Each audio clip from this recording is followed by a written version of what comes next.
I'm Jim Herries. I'm joined today by my colleague, Diana Lavery. Great introductions. I like that. I appreciate having someone introduce us. We both work at Esri on the policy maps team. I'm a geographer at Esri for the past, since 1994, let's just say that. And I've enjoyed a career here where making maps has been something we very much like to do because it drives so many discussions. And when we were asked whether we'd be interested in presenting today, Diana, would you say that we kind of jumped at the opportunity? Yeah, we said absolutely. That'd be And at great. first they said, could you present for an hour? And we said, sure. And then I think it grew, this is the internal person at Esri, kind of brokering and negotiating for some time.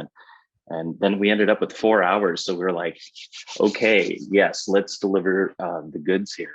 Hopefully we plan to do that. Any other comments, Diana, on what we're gonna, before I jump into our first section?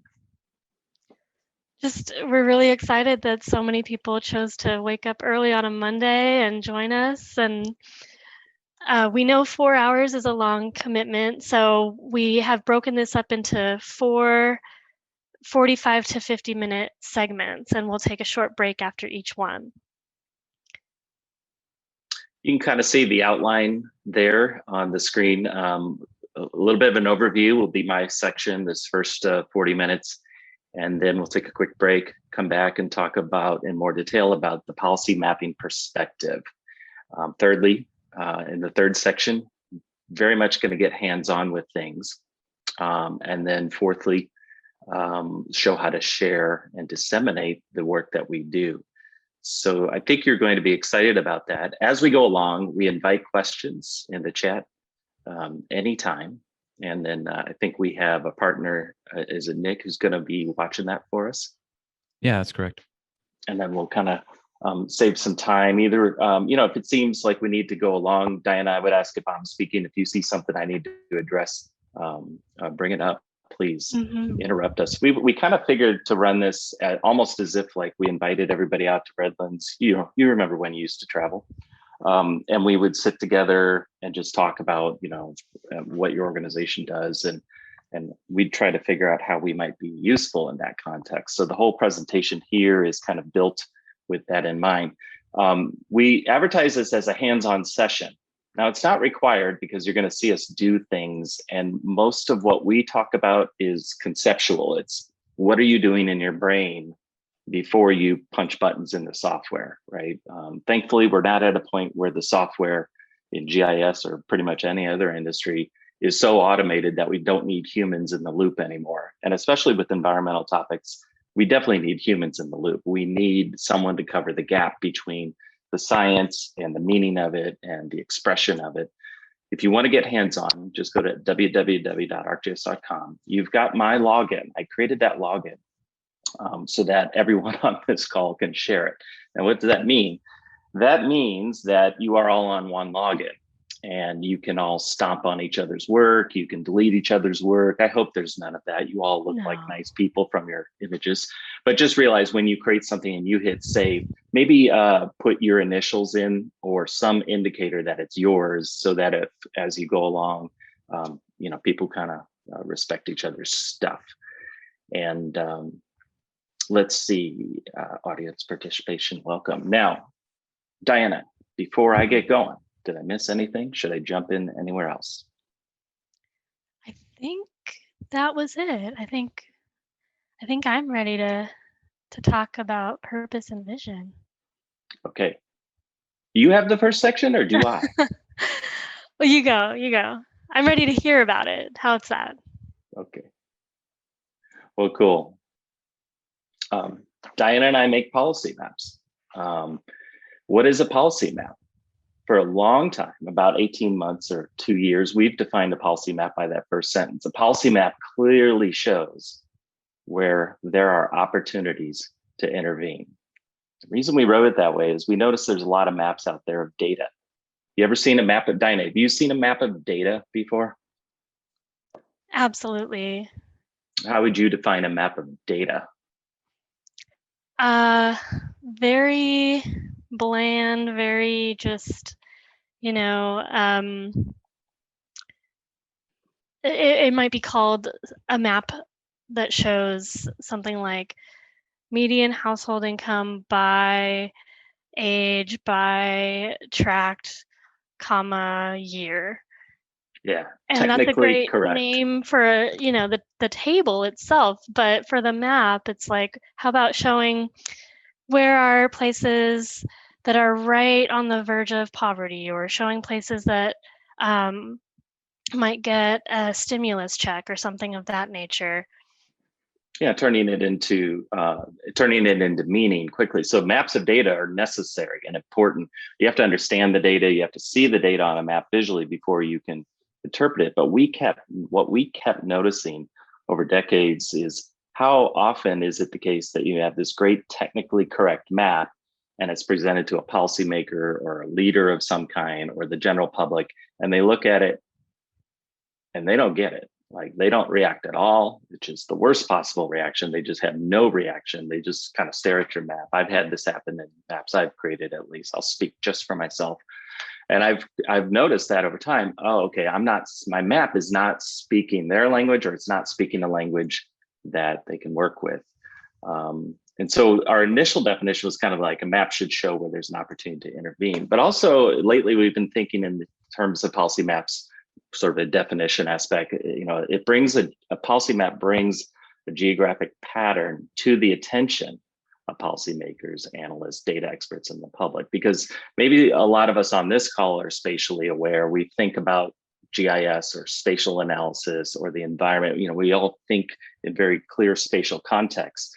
But when we transfer that knowledge and that context over to someone else, do they get it? Remember the first time you ever saw the El Nino map of the world and you saw those little swirls of moisture going across the ocean and you thought, that's incredible. I had no idea. We seek to recreate that's incredible experience with everybody as they go along.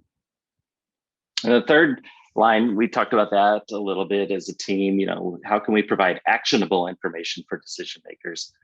And lastly, if you're going to enact policy, shouldn't you be held accountable for progress towards some specific goal? That's maybe one of the more interesting aspects of it. So I'm going to show a couple of maps here in a second. Our team of 5, we just have 5 people working on the policy maps team and as part of ArcGIS Living Atlas. So we get to make maps every day. We get to make maps on a wide variety of topics, including environmental topics. We make about, I think I checked for the past few years, we're making and releasing about 1,000 policy maps per year. We're probably making another 500 to 1,000. Yes, they're wild. They are wild. Our maps are wild and we try to tame them. Users of Esri software, we know, make millions of maps. Last I heard, there's something like 35 million online maps in ArcGIS Online, right? And that's a lot. So we thought about how can we share our experiences to increase your odds of making something great. So with that, I'd like to share my screen with a few examples, because we are not going to PowerPoint you to death today. We're going to do a lot of on-screen examples. And it starts here. So you should see the Living Atlas of the world. This is kind of our home base where we get to help users create content of interest, and we get to create interesting content as well. And I wanted to just pull a few examples. This is an example our Policy Maps team created recently on air quality in the United States. And we teamed with Kevin Butler at Esri to create a model of fine particulate matter, PM2.5. And my favorite factoid about PM2.5, I didn't know anything about it. I just knew people talked about air pollution, and PM2.5 was mentioned a lot, and PM10 was mentioned a lot. And I finally asked somebody, what is PM?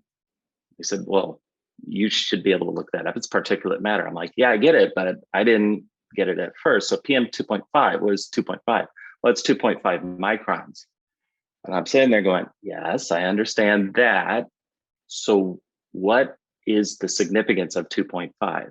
And this guy says to me, well, 2.5 microns is the size at which When you breathe that particulate matter into your lungs, those particles are just small enough they can slip directly into your bloodstream. Well, now there's a buried headline, isn't it? PM 2.5 is the stuff that can jump directly into your bloodstream. Okay, that's the kind of factoid that catches our ear. And we started to think about, well, how can we combine, the seriousness of PM 2.5 with other factors? So this is an example of how we approach sort of a topic, in this case, particulate matter 2.5, from a model data set. And then how do we visually express that, like from a policy angle? What we notice is people like to know not only how bad is something, but they also want to know which way is it going? How has air quality changed over time? And so we created a map from that data set. In this case, the map shows particulate matter 2.5 for the US and areas above 10 microns, 10 micrograms per cubic meter are shown in kind of an orange color or a brown color, kind of a smoggy haze color.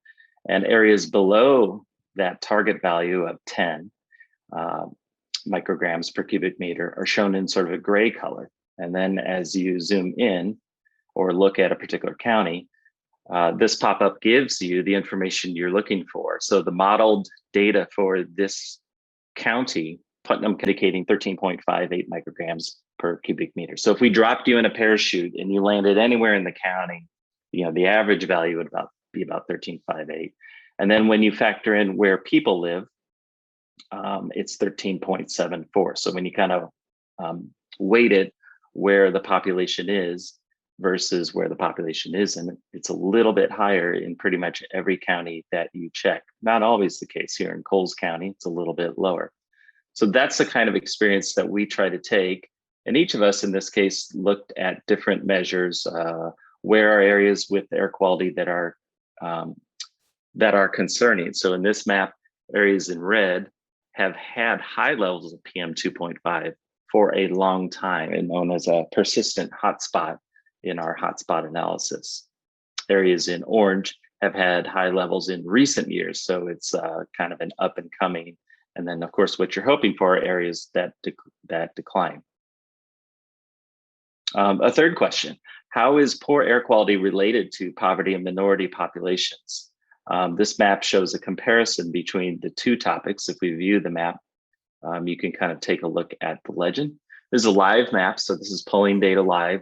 Areas in the kind of the wine, kind of a burgundy color, like up here near Chicago, they have a high PM 2.5 concentration over time, and it has a high minority population in that county.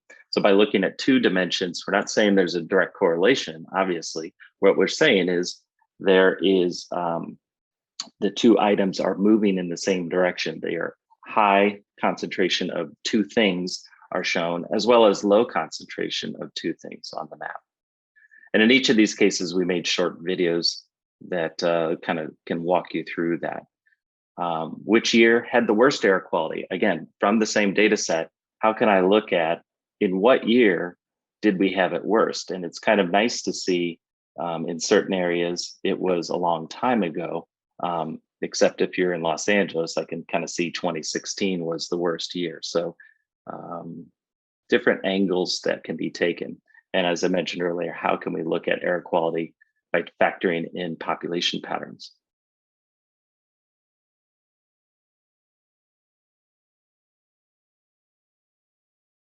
Cool, so let's go on to the next example. When we do our work, I guess how, Dinah, would you say we're kind of different from when you see a New York Times article or an LA Times article with this beautiful map and explaining a topic? Would you say that we have to approach it a little bit differently than them? We tend to approach it by building out, layers, and layers go into web maps. We come up with a lot of web maps and then kind of package them up and put them into a user experience. Is that our general approach? Yeah, definitely. the interactive web map is the basis for possibly that New York Times article, but it could also serve in an interactive app, which we'll talk about much later in detail.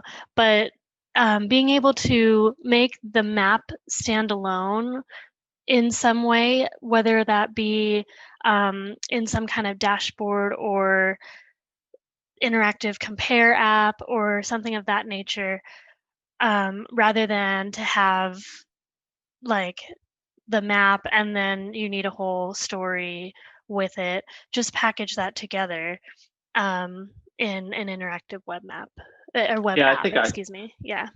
what I find special about working in GIS in this day and age is we can take a data set that's handed to us by an expert. In this case, Kevin Butler and Lisa Berry on our team worked together to create this particulate matter model.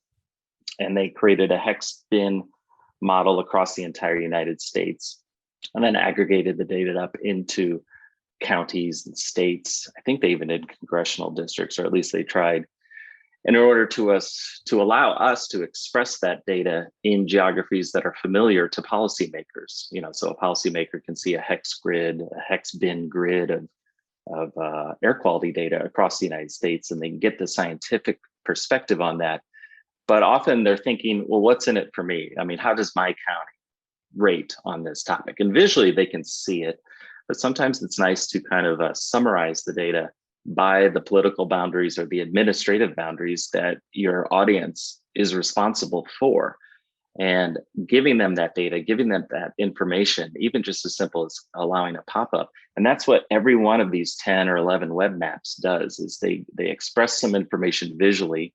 And you notice that a lot of these web maps are titled with a question. Diana, you were one of the big champions of using a question in our policy maps. Can you maybe say why?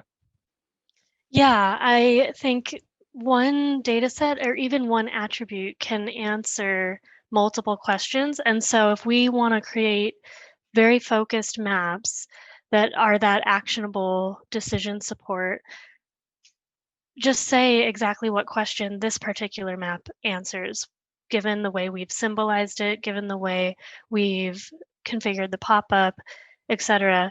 And then we can make a second map that answers a different question from very similar attributes or from the same layer itself. And it gets away from that whole concept of map of data to a map that answers a specific question. Yeah, it's not unlike New York Times or LA Times. They do the good map, but they also put context to it. And a question is a great way to add context. We even find that by starting to ask questions early in the map making process, it actually helps us make better maps as we go along. So let me hit refresh on this thing. There we go. Living Atlas contains a fair number of live feeds as well. So this is our air quality aware application. So all the previous maps of air quality have sort of been summarizing activity for the past 20 years. It's also important that people be able to have easy access to what's the current air quality information in a given area. We live out here kind of on the, in the Inland Empire, it's known as, which deals with air quality. It looks like it's pretty decent today. And our influence on applications like this is perhaps shown here to kind of represent the population affected by the environmental factor being interrogated here. So I can click on the map. It tells me about the air quality station that I clicked on, but it also checks for the area I clicked on. It checks the census tract that air quality station sits within. And it tells me something about what percentage seniors live there, what percentage of school-age kids live there, and what percentage of the population is estimated to be asthmatic, so that you have a little bit more context about the air quality in relation to something it's important to, in this case, people. And in this case, the pattern, we were able to kind of repeat this experience at the global level. and even start to use story maps, which is an Esri capability to kind of integrate images, videos, text, and of course, interactive maps into one user experience so that you can kind of look around the globe to see how air quality varies around the globe. In the interactive experience, as you kind of write your story, the reader can kind of scroll through it. And as they scroll through it, some automatic map actions occur. And so in this case, I was able to zoom into Europe quite quickly. And if I want, I can click on the map and get facts about any particular province in Europe. We also find that the act of having to hold yourself accountable to write a pop-up in plain language has the effect of forcing you to translate good scientific data into a context that can be read and understood. And you can still bring in charts and graphs and other bits of explanation as needed, but you're able to kind of start to tell the story in a narrative form. And that's what we enjoy about story maps is, in this case, we've gone from a global view to a view of Europe to now we're looking at the actual hex bin values that were used in the original analysis. And we're able to kind of gradually reveal that information to the reader so that they start to gain confidence in, well, what's behind this data and how does it work? And then take them to different places around the world. I like that, Diana, I'm sure you've experienced this as well. I like that I can tell a story using a story map, kind of one frame at a time. Yes, definitely. You can do a progressive reveal of your maps, zoom in, do a split screen compare, kind of swipe like this. And like I said, present more than just one map. You're presenting a whole argument, if you will. And of course, at the end of the day, the people do usually want to get at the data as well. So I really like that in story maps, we can present that information as links, or in this case, we can embed a simple collection just like this. So where does this collection come from? It comes from a simple application like this, where you put all these web maps into a group, you say share. How do you like to share it? I'd like to share it as an application. We'll show some of that a little bit later today. Just a couple more examples, and then we'll continue.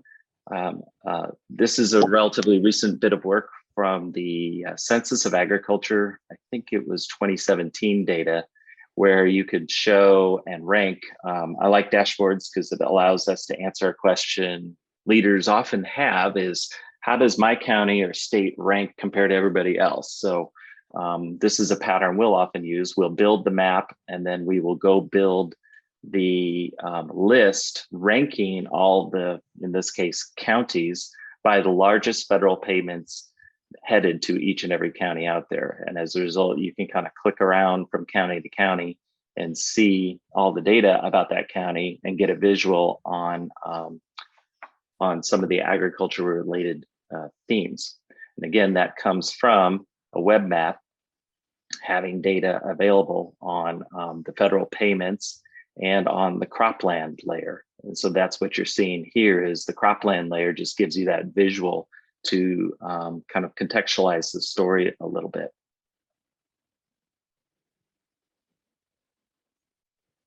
Diana, you recognize this map? I do. This is showing where are areas with untapped solar potential. So they have to meet two criteria: having high solar potential and not currently using solar. And so if you go ahead and click start here, yeah, so like promote solar here, they're not using it currently. But what this app does is it ranks the top 20 tracts in the US that are not currently using solar that actually do have high solar potential given their location. And so what I found interesting here was that actually Hawaii had quite a lot of solar potential, but they also had really high use of solar already. So that's not where we're going to try to promote solar. We've got to promote solar in places that is untapped. So this just provides a little bit of a guided tour in terms of the top 20 tracts in the US. Most are in the California Valley or Inland Empire, actually. So I thought that was interesting. Now we get to build these applications. Usually if we have a nationwide data source like this, then we'll build it to work nationwide and we'll rank everything nationwide. But obviously it wouldn't be too hard to filter this to say, well, we're going to go visit the governor of Colorado. So why don't we filter everything to just reprioritize and consider only those areas within Colorado, because that governor can only deal with Colorado. So there's no point in showing him things about, maybe it's a different perspective, show a nationwide story to see how Colorado ranks compared to California. But also at the end of the day, if you're going to do something in Colorado, well, where are those tracks within Colorado that make most sense? Mm-hmm. It's again, all powered from a web map underneath the covers. And lastly, just two more examples before we kind of move on. One is this, it's one of my favorite applications in Living Atlas. It's called the Drought Tracker. So when you click on a county, this is a county near Santa Fe, and I can see by the map that it's kind of got a dark burgundy color. So it's been in drought, according to the legend here, that's known as exceptional drought. And by clicking on the map, it goes and queries that data set dating back to 2001 or 2000. And it shows you the history of drought in this particular county. So as I kind of look across time, I can see we're currently in a bad state, but the last time we were in such a state was around 2018. And then we had about 4 or 5 years in a row over here. And prior to that, not as bad. And the interactive nature of these apps is what allows people to kind of step back in time so that when you're talking with someone who remembers back when, right? We've all been in meetings where we have those conversations. It's nice to be able to take advantage of data that has time series capabilities, take advantage of it visually with the cartography, take advantage of it in terms of charting it in several ways. I really like this chart at the bottom. It's a very innovative way to look at things. And drought is one of those topics that people kind of struggle with. They all kind of, everyone has a different understanding of drought depending on where you grew up. I grew up in St. Louis. They have this big, giant piece of land covered in water called the Mississippi River, and the water flows by constantly for us. So our sense of drought is probably very, very different than now that I live out in Southern California. It's a very different experience. And these are the kinds of maps and apps that we try to encourage people to make, and we enjoy making because what they reveal about the data. And this other one, let's get this to refresh.